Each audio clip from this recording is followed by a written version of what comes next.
Kulikuwa na msichana mrembo sana aliyeitwa Zawadi. Ngozi yake ilikuwa angavu kama asali ya mwituni, macho ya mzeituni yaliyovutia kila aliyemwangalia, na tabasamu lake lilikuwa na uwezo wa kuyeyusha huzuni. Lakini nyuma ya sura hiyo ya kuvutia, Zawadi alikuwa na siri nzito. Alikuwa anapenda sana vyakula vya haraka, chips, kuku wa kukanga, soda kali na kila aina ya vyakula vilivyojaa mafuta na sukari. Alifurahia maisha ya ulaini bila kujua kuwa alikuwa analiandalia tumbo lake maumivu ya baadaye. Miaka 2 baadaye, afya ya Zawadi ilianza kudhoofika. Alianza kupata maumivu ya tumbo yasiyoeleweka, moto wa kifua uliomchoma kila alipomaliza kula, na mara kwa mara alikumbwa na kichefuchefu na kujaa gesi tumboni. Alikuwa akipata shida kulala usiku, akihisi kitu kikimchoma kooni. Alikuwa ameanza kupungua uzito kwa kasi isiyo ya kawaida. Marafiki wake waliokuwa karibu naye wakaanza kumtenga. Zawadi ana ukimwi, walinong'onezana. Angalia jinsi amekonda ghafla, hii si kawaida. Walimgeuka, walimcheka, hata wengine waliogopa hata kukaa karibu naye. Zawadi aliumia.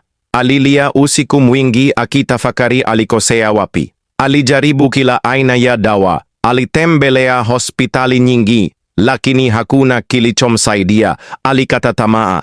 Alijiuliza kama kweli maisha yana maana tena, mpaka siku moja, akiwa amechoka na kuishi kwa mateso, aliamua kwenda kliniki ndogo ya afya ya jamii, ambako alikutana na Daktari Bellam, mtu mkarimu, mwenye macho ya huruma na sauti ya matumaini. Baada ya kumwangalia na kumsikiliza kwa makini, Daktari Bellam alimtazama na kusema kwa upole, Zawadi, tatizo lako sio ukimwi. Wewe unateseka na acid reflux, tatizo linalotokana na mfumo wa chakula kuwa na asidi nyingi.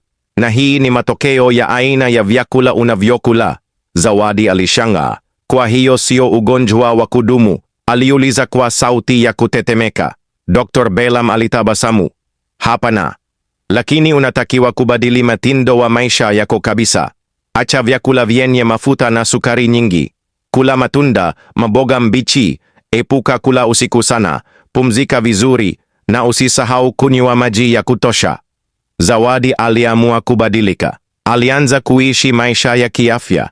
Alijifunza kupika mwenyewe, akawa anakula avocado, spinach, uji wa ulezi, na kunywa juisi ya tangawizi na ndimu kila asubuhi. Alianza kufanya mazoezi, kulala mapema, na kuwa na amani ndani yake. Miezi 3 baadaye, aling'aa kuliko awali.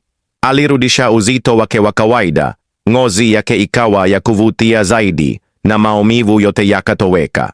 Aliamua kuandika safari yake kwenye blogu na kuanza kusaidia wasichana wengine waliokuwa wakipitia hali kama yake. Wale waliomtenga walimrudia wakitubu na kuomba msamaha, lakini Zawadi hakuwa na kinyongo. Alitambua kuwa mateso yake yalikuwa daraja la kumfikisha kwenye maisha bora, na kila alipokumbuka jina la Daktari Bellam alitabasamu huku moyoni akisema, Mungu alimtuma kuwa mwanga wangu wa tumaini.